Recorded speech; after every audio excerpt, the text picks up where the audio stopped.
here today to talk a little bit about the leveraged loan market globally. I'm joined by Rudy Munier, who runs our loans research team. Rudy, what has been driving the leveraged loan market this year? If we look at the institutional leveraged loan market, there has been a common narrative across both sides of the Atlantic. So 70% of the volume has been driven by refinancing and repricing. So we are having an excess demand situation whereby there's a lot of money chasing very few new deals. Okay, and recently we saw CVC raise 16 billion for one of their funds to invest in new LBOs. What is happening with the LBO market?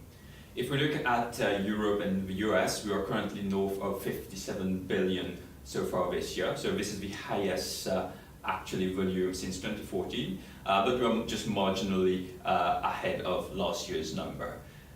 What is the story about new LBO is to look at a regional pattern. So it has been a tale of two cities between Europe and the US. Europe LBO volume for new deals have fallen by 56%, which is quite a lot, while in the US there has been a 40% jump on last year's volume. And what's causing that shift or that regional variance? There's not one unique reason, but when we dig into the data, we can see one pattern happening. If we look at jumbo LBOs, those loans above 1 billion, we'll see that in the US they account for 40% of the volume.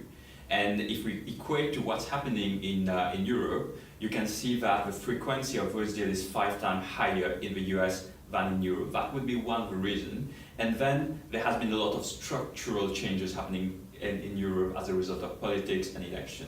Okay, great. Thank you, Rudy. Thank you.